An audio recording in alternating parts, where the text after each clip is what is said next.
Bismillahirrahmanirrahim. Assalamualaikum warahmatullahi wabarakatuh. Perkenalkan, nama saya Ferry Fadli dari Program Studi Statistika Universitas Mula Warman, Samarinda. Di sini saya akan mereview pembahasan dari kelompok 7, yaitu berkaitan dengan bagian-bagian karya tulis ilmiah. Langsung saja untuk ke pembahasannya itu, bagian karya tulis ilmiah yang pertama yaitu cover. Cover merupakan halaman pertama yang terdiri dari sebuah karya tulis ilmiah. Cover memiliki keberadaan yang penting dalam penulisan karya tulis ilmiah, yaitu sebagai daya tarik serta mempermudahkan pembaca untuk mengetahui gambaran umum dari sebuah karya tulis ilmiah. Bagian-bagian cover. Yang pertama, keterangan karya tulis ilmiah. Keterangan jenis karya tulis ilmiah. Yang kedua, judul karya tulis ilmiah. Yang ketiga, tujuan karya tulis ilmiah. Yang keempat, logo instansi atau logo lembaga. Yang kelima, nama penulis atau nama penyusun. Yang keenam, tempat dan tahun pembuatan. Yang kedua, kata pengantar. Pada halaman kedua yang ditulis di dalam karya tulis ilmiah itu kata pengantar.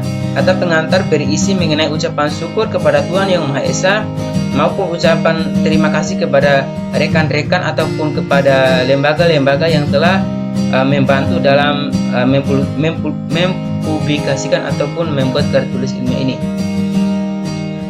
Yang ketiga itu abstrak. Abstrak itu memuat inti dari karya tulis ilmiah. Jadi abstrak dalam pembahasan abstrak ini memuat inti dari karya tulis ilmiah itu. Yang keempat, daftar isi.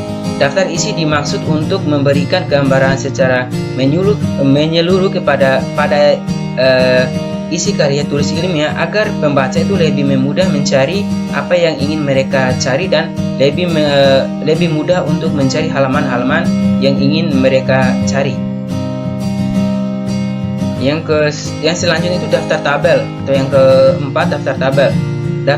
Daftar tabel di sini dimaksudkan kumpulan beberapa urutan tabel yang ditunjukkan untuk menunjang pembuatan karya tulis ilmiah.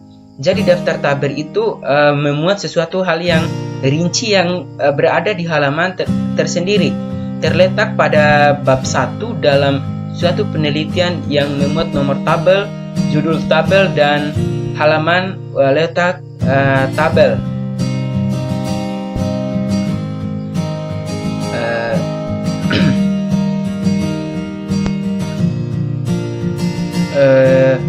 Dan persyaratan daftar tabel itu memuat beberapa persyaratan. Yang pertama, persyaratan pertama itu harus diisi label sebagai daftar tabel. Yang kedua itu daftar tabel wajib dibuat hanya jika ada satu atau lebih tabel yang ditemukan dalam dokumen. Yang ketiga, jika menyertakan daftar tas semua tabel yang termasuk dalam teks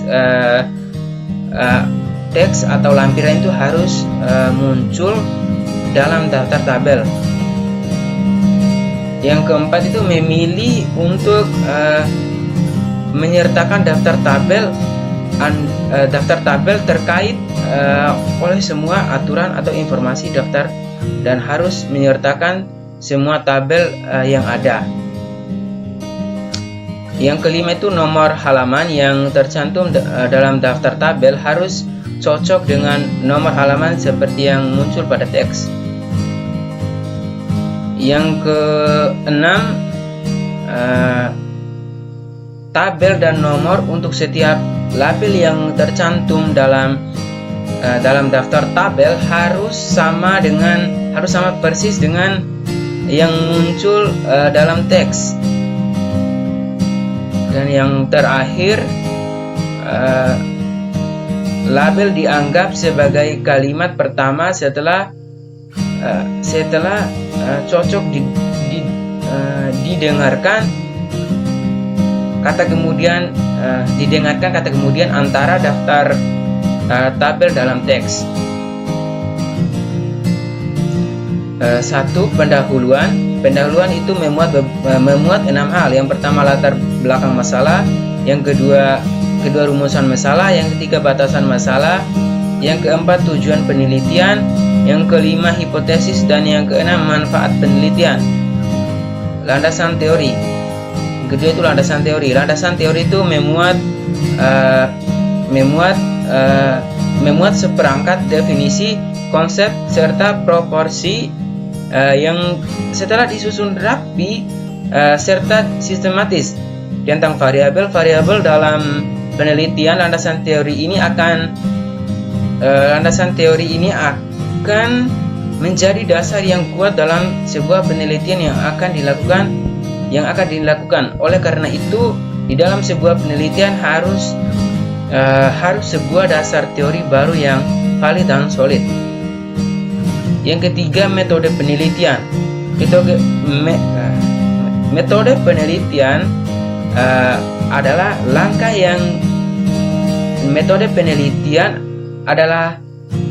yang dimiliki dan dilakukan oleh peneliti dalam rangka untuk mengumpulkan informasi atau data serta melakukan investigasi pada data yang telah didapatkan tersebut. Metode penelitian itu memberikan rancangan penelitian yang meliputi antara yang pertama prosedur, kedua langkah-langkah dan langkah-langkah yang ditempuh, yang ketiga waktu penelitian, yang keempat sumber data, yang kelima langkah dan apa data tersebut diperoleh dan selanjutnya dianalisis. Yang keempat, hasil penelitian. Pada hasil penelitian ini memuat beberapa pembahasan. Yang pertama analisis data, yang kedua sintesis pembahasan, yang ketiga interpretasi penulis, yang keempat pemecahan masalah, dan yang kelima temuan baru diformulakan jika ada. Pembahasan harus menjelaskan tentang hasil penelitian, baik itu sesuai dengan hipotesis, urutan meliputi penjelasan maupun tidak sesuai dengan hipotesis. Yang kelima itu penutup. Pada bagian penutup yaitu berisi kesimpulan, yaitu kesimpulan dari karya tulis ilmiah yang kita tulis, dan yang kedua itu saran. Jadi pada bagian penutup itu ada dua bagian. Yang pertama itu kesimpulan dan yang kedua itu saran. Jadi saran di sini itu merupakan pendapat penulis untuk kesempurnaan penulis karya tulis ilmiah lebih lanjut dan juga merupakan masukan mengenai hasil karya tulis ilmiah itu sendiri. Itu daftar pustaka. Daftar pustaka itu memuat sumber-sumber